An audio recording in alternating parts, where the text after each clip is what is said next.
Dennis here from SDP. I'm recording this as a quick introduction to this app I've been working on. The purpose of this 3D simulation you see here is to give a useful intuition of what we mean when we talk about terms like transcendental, phenomenal, atomic, and worldly logics. This is language that we borrowed from the philosopher Alain Badiou, who himself is commenting on a long history of philosophical thought, stretching back to antiquity.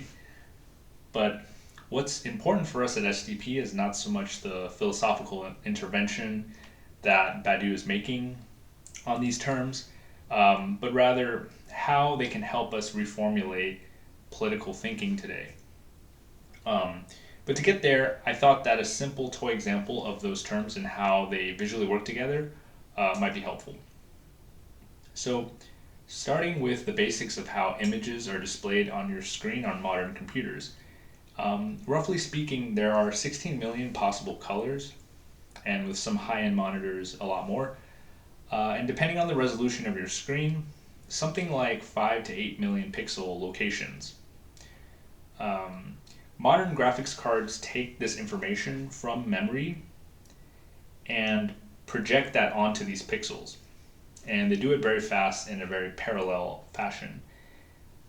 Each pixel can be thought of as roughly a 6-digit number.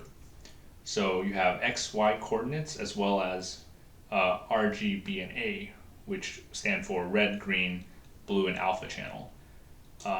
Alpha is for transparency, but it's not strictly important for what we're doing here. Another aspect of this is that you can see that I'm able to move our camera around to view the image at different angles. I'm able to do this because I'm using a perspective camera, which implicitly adds a Z dimension or depth to the image. So you can see me zooming out and zooming back in here, for example. So if we add the Z vector, or Z element to our vector, then the vector now has a length 7. Now I can choose different images by searching for them here. So if I wanted to see Picasso, for example, I type that in, and I would get a bunch of works by Picasso. And this is hooked up to a free API service provided by the Art Institute of Chicago, and it's pretty comprehensive. But I chose this Kandinsky painting because it's really colorful. So now if we examine this colorful, eye-catching cube on the right, we can see that it is subdivided into many smaller cubes, right? If you look closely here. You'll see that the bottom left panel has the title Convex Subsets of the Cube. And there are 3 colored sliders that we can manipulate. The point here is that we're able to create a color filter by adding subsets of our cube as layers of a stack, right? Currently there's 2 elements on the stack. So let me choose a little bit of blue and see if that works. So let me basically modify this cube by choosing only the blue colors. So I want to bring this down here, for example. And let's add this and deactivate this. So we'll see that there's actually no blue in this photo, or this image. So let me try grabbing a little more of the space. There we go. So I could actually remove this. So now I've captured a bit of the image. So the way this works is that the pixels are filtered out, and they're now painted as white or grayish, and only the blue remains. I'm also able to activate and deactivate the different filter layers like you already saw. So if I wanted to bring everything back, I could activate that layer. And you'll notice that because the range of this filter it already contains everything in the cube, then that's just going to bring all the colors back, right? So there's a concept that certain filters kind of envelope other ones. So we can also observe that if earlier, like if I chose a subset of the cube that has none of the colors in the actual painting, we just get a purely white image. So what's the point of all of this? Well, in Badiou's work, especially in his second major book, Logics of Worlds, we get this idea of phenomena as essentially a construct governed by certain logical rules. Those rules are prescribed by what he calls the transcendental. To put it succinctly, the phenomena or phenomenal object here is the painting itself, and the transcendental is the color cube and all of its subsets. Logically speaking, each subset of the cube, including the cube itself, since sets are subsets of themselves, can be considered a logical predicate in this space. This intuitively makes sense if we consider a predicate like when we say this apple is red, we're actually implying a gradient containing many shades of red, which can be fuzzy, reddish green, reddish yellow, etc. If we consider the maximum predicate of the space, it's something like has any color at all or is colored, and that would correspond to this this one here, right?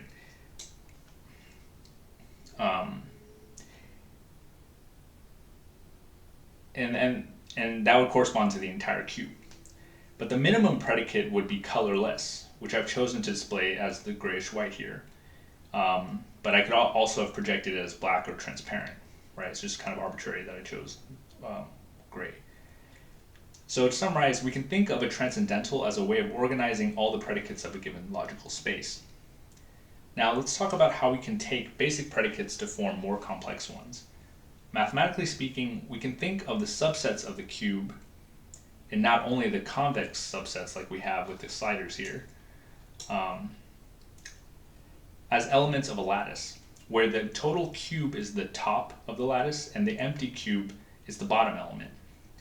Whenever I add a new subset, I'm taking what is known as a join of two elements of the lattice, and there's also a concept of the intersection of two, or the meet of two filters, which I haven't implemented yet.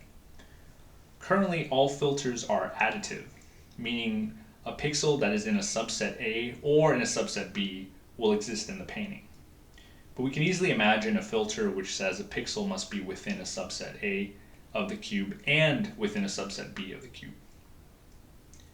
Okay, so the interesting thing about complete lattices is that they are the foundation of things like Boolean and Heyting algebras, sheaves, topos theory in mathematics, and also domain theory in computer science. These are things we've talked about in the past in previous STP meetings, and hopefully you can now see what makes them appealing from a structural standpoint. Another feature that this app currently supports is what I like to call the atomic walk. Namely, if I click this button here, you'll see that the painting is now quickly cycling through various filters. I mentioned in the beginning that there are 16 million possible colors.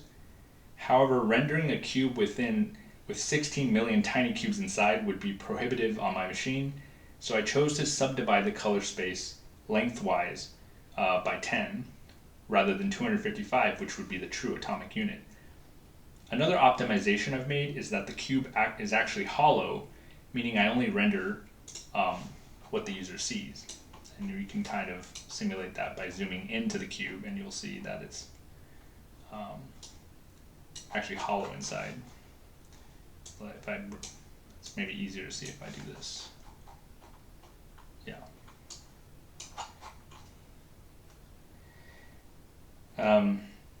Okay, but you can see that the space is still pretty big, right? 10 times 10 times 10. And because of how large this space is, the chances of a random atomic filter containing a color that is actually used in this painting is very small, which is why most of the time you're just going to see a white image or almost white image. So the exercise I'd like to pose for us is, starting from individual atoms, how would we stitch together the original image? This is equivalent to finding a predicate P that perfectly fits the colors of the image, meaning P is the smallest predicate on our lattice such that no pixels of the original image are filtered out.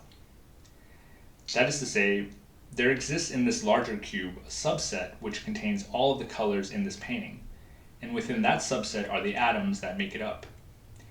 it would seem quite improbable that we would find exactly the subset corresponding to P just by choosing random convex subsets. And it's likely that P is not really convex.